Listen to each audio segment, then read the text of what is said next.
Al abordar el tema de la antropología paulina, se debe también partir del hecho de que Pablo presenta al hombre como criatura de Dios, hecha a su imagen, y el principio de la humanidad inicia con Adán, que en su condición de criatura y el uso de su libertad cae en el pecado deteriorando su condición. Es allí donde Pablo presenta a Cristo como el nuevo Adán, que establece la dignidad que se poseía como imagen de Dios y el llamado al hombre en esta vida a vivir y transformarse según Cristo para recuperar su condición vital de imagen de Dios. Dentro de esta antropología paulina podemos presentar una serie de categorías de las que se valió Pablo para hablar del hombre, de su entendimiento, de su voluntad, de su sentimiento, de su amor, de su capacidad de decisión y de la comprensión que él tiene frente a este. Primero, el hombre, un ser corporal. Para Pablo, el hombre es soma, cuerpo, que implica al hombre entero como una unidad indivisible. Es la presencia en el espacio y en el tiempo donde él sirve. Es la persona, es el yo. Pero este cuerpo puede tomar dos caminos, el de ser miembros del pecado o de Cristo. Aquí Pablo recuerda que el cuerpo no es para la fornicación, sino para el Señor, pero a la vez parece estar determinado por el pecado, frente al cual se presenta la salvación realizada por Cristo. También es claro que el cuerpo es mortal. Por esta razón, para Pablo se da la muerte en dos sentidos, la muerte física y la espiritual por el pecado. Además, hay una diferencia entre carne y cuerpo, ya que la carne no subsistirá y el cuerpo sí.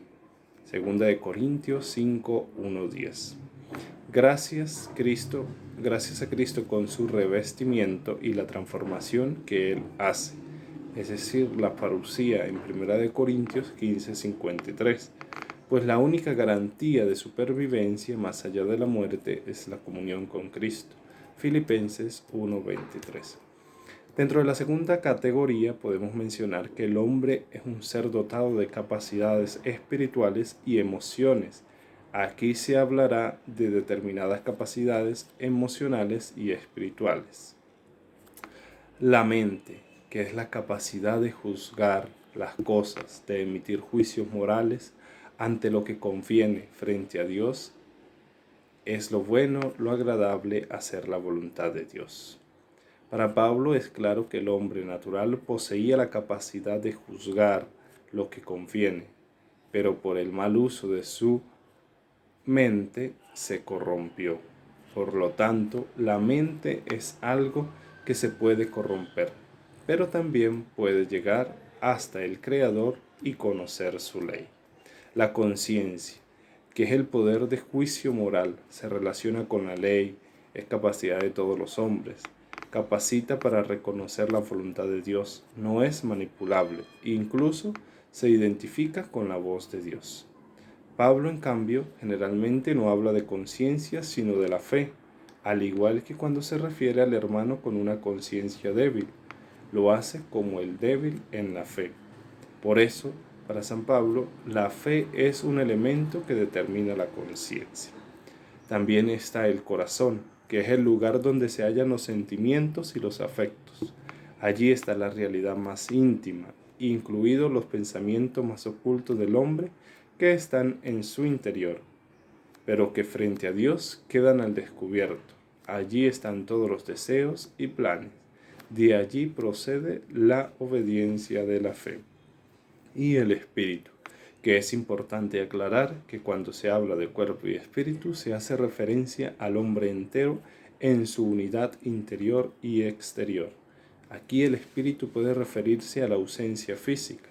Es claro que para Pablo ahí se acentúa lo más anímico. Allí hay una relación estrecha entre el espíritu humano y el divino.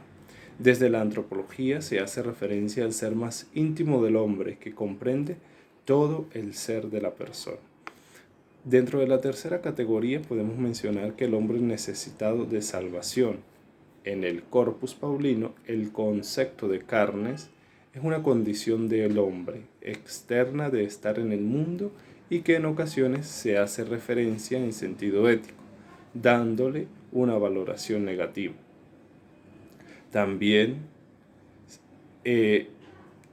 la carne o el término carne se emplea en dos sentidos, uno para designar el aspecto creatural y el otro ético, donde para Pablo es claro que la causa de la predicción del hombre no está en la carne, ya que él forma parte de una unidad,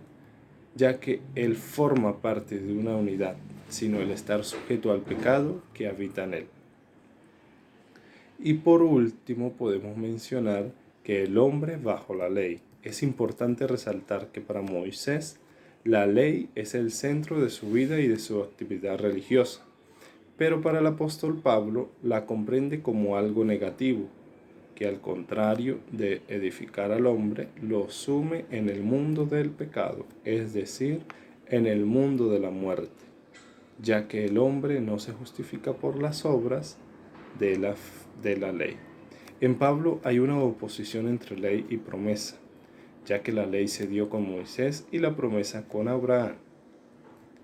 Vista así, la ley se puede interpretar como la separación de Dios y una vuelta sobre sí mismo.